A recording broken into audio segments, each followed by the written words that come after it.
Bienvenidos a la Escuela Dominical Ven, Sígueme.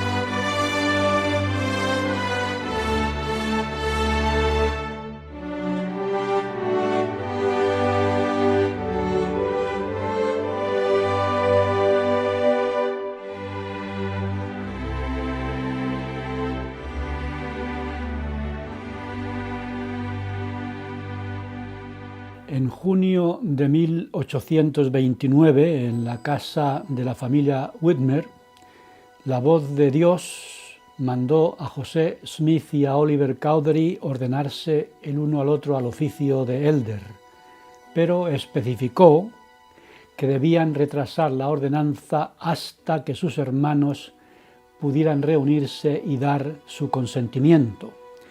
Y en ese mismo mes de junio de 1829, el Señor mandó a Oliver Cowdery ayudar a edificar su iglesia sobre el cimiento del Evangelio, basándose en el Libro de Mormón, cuya traducción estaba ya a punto de terminarse. Oliver Cowdery redactó el documento llamado Artículos de la Iglesia de Cristo, que comentamos en la lección anterior, que incluía detalles sobre las ordenanzas, los oficios del sacerdocio y los procedimientos de la Iglesia tal como se encuentran en el Libro de Mormón. Esta información que elaboró, que preparó Oliver Cowdery, sirvió de guía para los santos hasta el tiempo en que la Iglesia finalmente se estableciera. Aunque no se conoce con exactitud cuándo se recibió la revelación registrada en Doctrina y Convenios, sección 20, el profeta José Smith hizo el siguiente resumen de lo que se fue recibiendo poco a poco de los cielos. Dijo así: de esta manera el Señor continuó dándonos instrucciones de vez en cuando sobre los deberes que ahora recaían sobre nosotros y, entre muchas otras cosas, recibimos de Él lo siguiente, y ya se refiere aquí a la sección 20 de Doctrina y Convenios.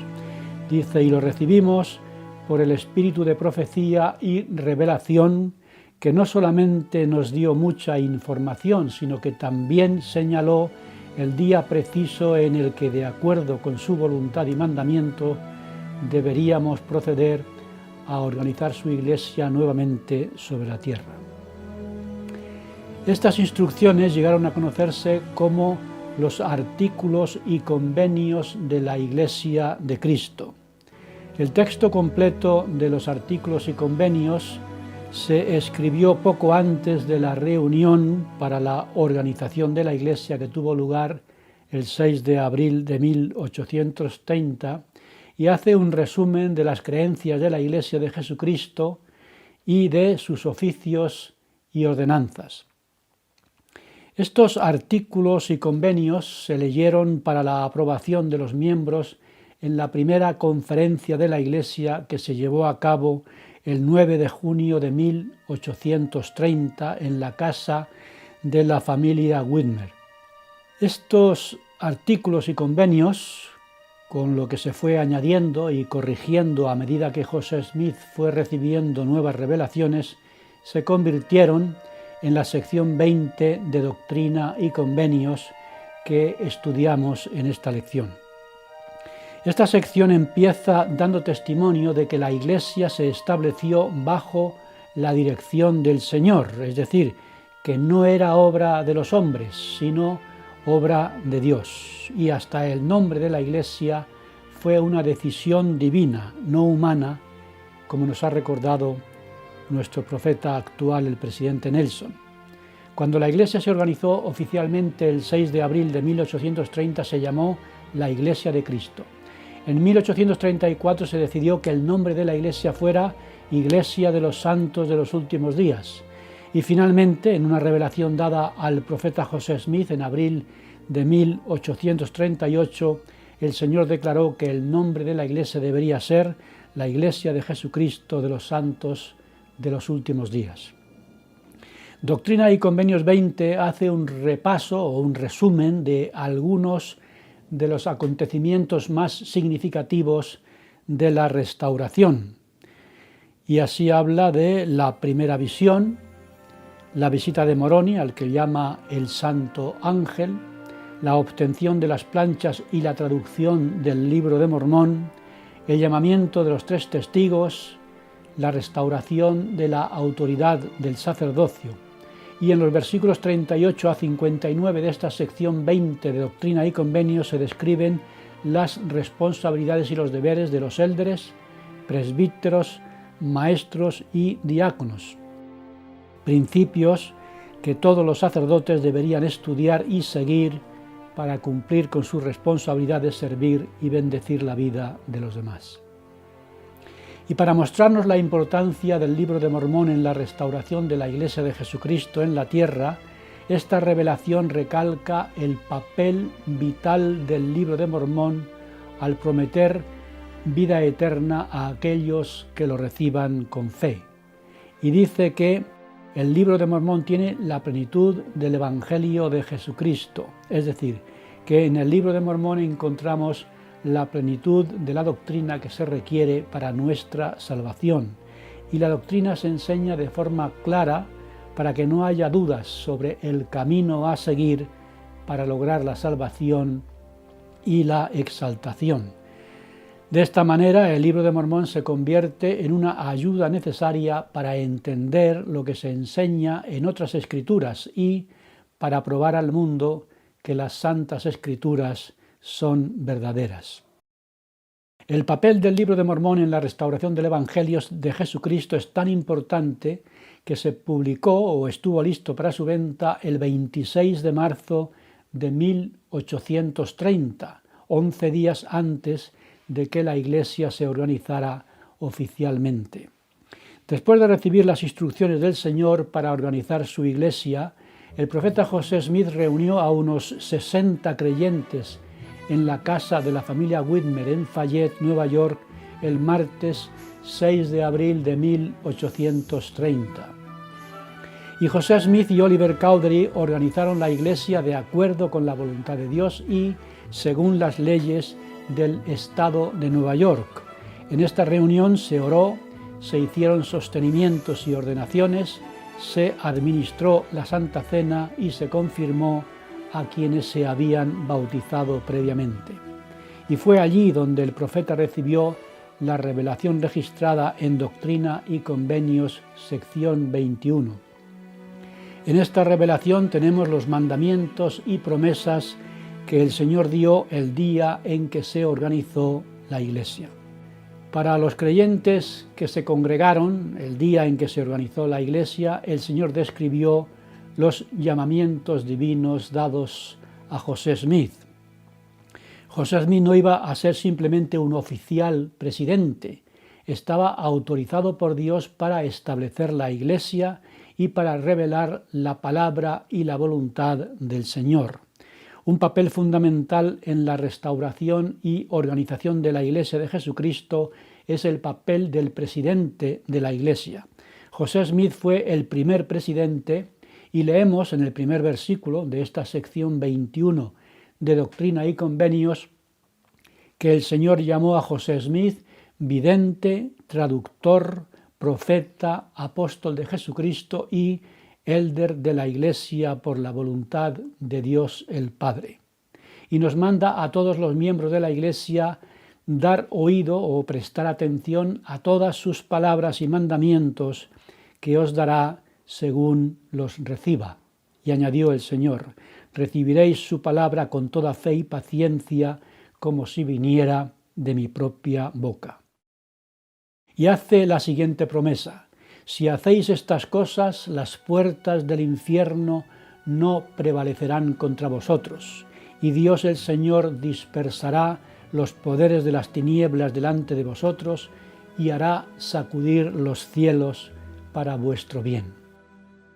En otra revelación, el Señor explicó por qué el profeta podría ser considerado como el portavoz de Dios. Dijo así el Señor: lo que yo, el Señor, he dicho, yo lo he dicho y no me disculpo. Y aunque pasaren los cielos y la tierra, mi palabra no pasará, sino que toda será cumplida, sea por mi propia voz o por la voz de mis siervos, es lo mismo. Debemos aprender a prestar oído y a obedecer las palabras y los mandamientos que el Señor dará por medio de su profeta. Si no lo hacemos, perderemos uno de los principios fundamentales de la restauración, que es la necesidad de tener profetas que nos ayuden a conocer la voluntad de Dios en nuestra vida. No siempre será fácil aceptar lo que digan los profetas, nunca lo ha sido, pero si a mí me pidieran que resumiera en pocas palabras el mensaje de las Escrituras, diría que en ellas aprendemos la diferencia que hay entre quienes aceptan las palabras de los profetas y los que las rechazan. Este es el mensaje de la Biblia, es el mensaje del Libro de Mormón y vemos que es también el mensaje de Doctrina y Convenios. Habrá algunas enseñanzas de los profetas que requieran paciencia y fe porque no coincidan con nuestras ideas o nuestras costumbres o nuestras tradiciones, pero las promesas a quienes sigan las palabras de los apóstoles y profetas están muy claras. El apóstol Pablo enseñó que los miembros de la Iglesia debemos edificar nuestra vida sobre el cimiento de los apóstoles y profetas, siendo la piedra principal del ángulo Jesucristo mismo.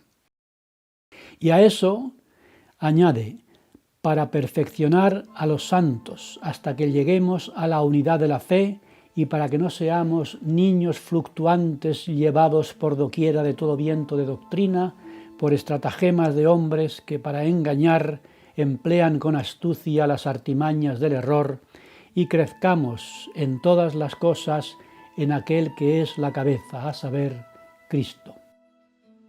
En el Sermón del Monte, el Señor llamó insensatos a quienes edifican su vida sobre la arena de la desobediencia a sus palabras, y eso es lo que somos cuando decidimos apartarnos de lo que nos enseña el Señor por medio de sus profetas.